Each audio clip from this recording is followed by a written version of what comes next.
আর অন্যদিকে আজ এই শুভেন্দু অধিকারীর নাম ঘোষণার সময় অর্থাৎ মুখ্যমন্ত্রী হিসেবে তার নাম ঘোষণার সময় অমিত শাহ তিনি বাংলার মানুষকে কোটি কোটি ধন্যবাদ জানিয়েছেন। কি বলেছিলেন তিনি শুনুন। एक प्रकार से आप लोगों के विश्वास के कारण आज के उत्सव मूर्ति और बंगाल के भावी मुख्यमंत्री श्रीमान शुभेंदु अधिकारी जी मंच पर उपस्थित मेरे सभी वरिष्ठ राज्य और केंद्र की टीम के साथीगण और आज जिसको देखकर मन आत्मा शरीर सभी के अंदर खुशी की लहर दौड़ती है। इतना बड़ा विधायक दल भारतीय जनता पार्टी का आज हमारा है, वो सभी नवनिर्वाचित विधायकों को मेरा प्रणाम, राम राम। कवि गुरु की ये पंक्तियां सच होती दिखाई पड़ रही है।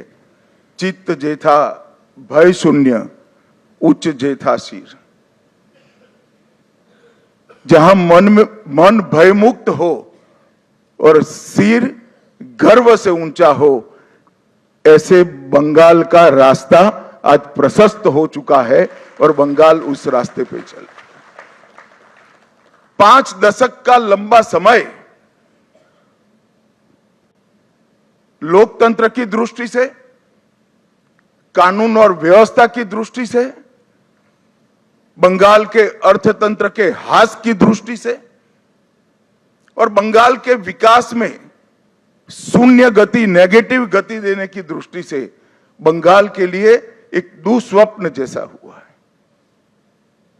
और हम सबका दायित्व है कि मोदी जी ने जो वादा दिया है बंगाल की जनता को, इसको पूरा करने के लिए हम हमारा सर्वश्रेष्ठ बंगाल की जनता को अर्पित करें, समर्पित करें। जिस प्रकार का माहौल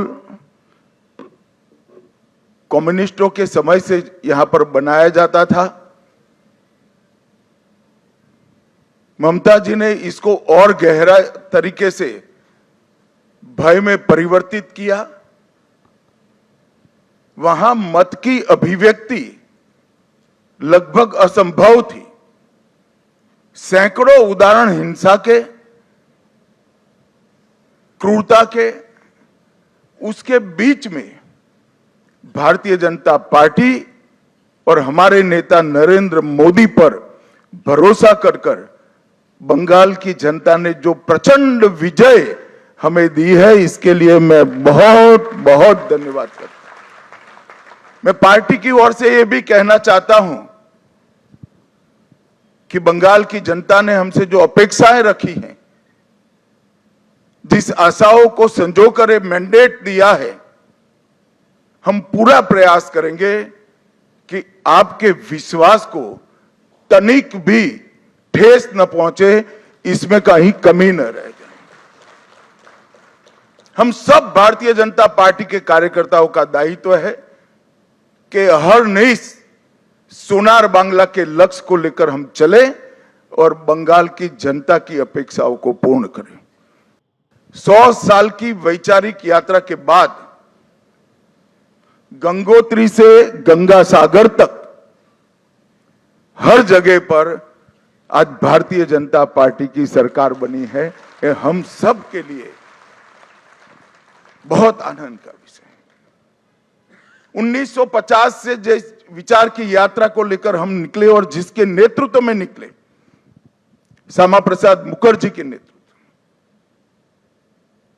उनकी ही जन्मभूमि में 1950 के बाद आज 2026 में श्यामा प्रसाद जी की ही पार्टी की सरकार बन रही है। ये भी बहुत महत्वपूर्ण है। जब 370 हटी, तब देश भर के कार्यकर्ताओं के मन में खुशी की लहर दौड़ी थी। मगर मुझे कई वरिष्ठ कार्यकर्ताओं ने कहा था कि अभी भी कुछ कसक बाकी है। मैंने आश्चर्य से पूछा था, भला क्या बचा अब? तब उन्होंने कहा था, बंगाल में भाजपा का झंडा फहराना बाकी है।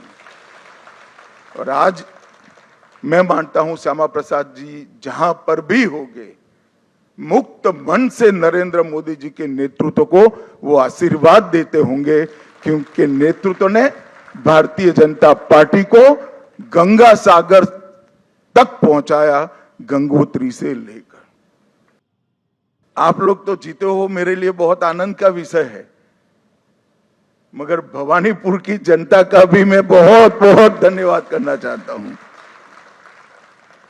शुभेंदुदा ने गत चुनाव में दीदी को नंदीग्राम में हराया था। मैंने दीदी का एक इंटरव्यू देखा था, वो कहती थी मैं इनके गढ़ में लड़ने के लिए चली गई। दीदी इस बार तो शुभेंदुदा ने आपके घर में आकर हराया है।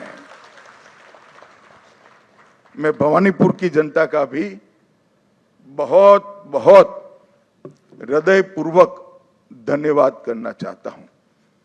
मैं ही अध्यक्ष बना था, उपचुनाव आया, हमारे अभी के अध्यक्ष समीक भट्टाचार्य जी एक उपचुनाव जीतकर हमारा खाता खोले थे।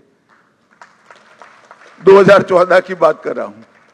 16 में 3 हुए, 21 में 77 हुए और 26 में 207 के साथ आज हमारा मुख्यमंत्री बैठने जा रहे। ये यात्रा जितनी भव्य है, आनंददायक है, मगर यात्रा का मार्ग जबरदस्त असहनीय पीड़ा से भरा हुआ है। मैं आज भूल नहीं सकता कि 321 भारतीय जनता पार्टी के देवतुल्य कार्यकर्ताओं ने अपनी जान इस जीत के लिए गंवाई है, विचार के लिए गंवाई। मैं देश भर में घूमा हूं पार्टी के अध्यक्ष के नाते। केरल और बंगाल इसके अलावे कहीं पर इस प्रकार की क्रूर हिंसा का नग्न तांडव मैंने नहीं देखा है। पहले कम्युनिस्टों ने और फिर टीएमसी ने। मैं आज हृदय के भाव के साथ वो सभी 321 कार्यकर्ताओं के परिवारजनों को देश की करोड़ों करोड़ों जनता की ओर से और भारतीय जनता पार्टी के करोड़ों कार्यकर्ताओं की ओर से भावपूर्वक नमन करना चाहता हूं। एबीपी आनंद एगिए थाके एगिए राखे।